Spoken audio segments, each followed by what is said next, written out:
அனைவருக்கும் வணக்கம்.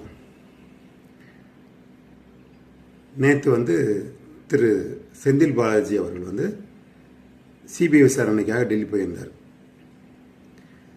நேற்று மார்னிங்லேருந்து நைட்டு வரைக்கும் நியூஸில் பார்த்தீங்கன்னா ஒரு சில சேனல் தவிர main media means news medias அதை பெருசாக அதை பற்றி பேசவே இல்லை. யூடியூப் சைடு பார்த்தீங்கன்னா ஒரு சில யூடியூப் சேனல்ஸ் மட்டும்தான் அதை பற்றி பேசினாங்க. மற்ற மேஜர் யூடியூப் சேனல்ஸ் அதை பற்றி பேசலை. இதே இது விஜய் இந்த மாதிரி சிபிஐ விசாரணைக்கு போகிறதா இருந்தால் போயிருக்காரு. இதோட 2-3 தடவை போயிட்டாரு.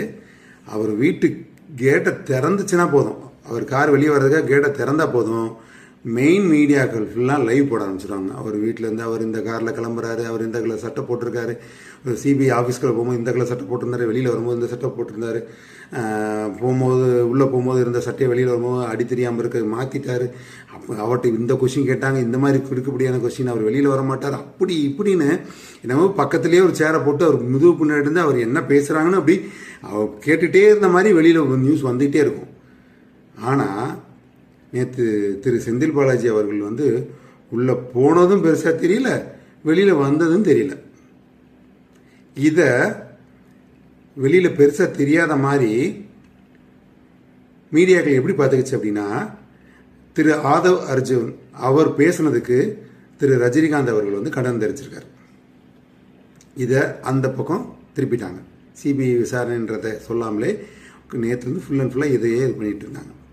அடுத்து பார்த்தீங்கன்னா CV சண்முகம் சொல்லி ஏடிஎம்கேல முன்னாள் அமைச்சராக இருந்தவர், அவர் மேடையில் பேசும்போது கனவு காணுங்கள், உங்கள் கனவு என்னவோ அதை எங்கிட்ட சொல்லுங்கன்னு சொல்லி நம்ம தமிழக அரசில் ஒரு திட்டம் அறிவிச்சாங்க. அந்த இதில் இவர் ஒரு வார்த்தையை விட்டுட்டார்.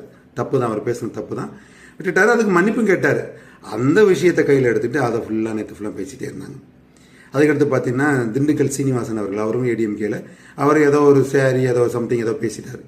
இந்த 3 விஷயத்தை வச்சு நேற்று ஃபுல்லாக மீடியாக்கள் செந்தில் பாலாஜி அவர் பக்கம் திரும்பாமல் இந்த பக்கமே ஃபுல் அண்ட் ஃபுல்லாக போயிட்டு இருந்துச்சு. இப்போ என்னோட கேள்வி என்ன அப்படின்னா, ஏன் இதை நீங்கள் பெருசாக பேசலை?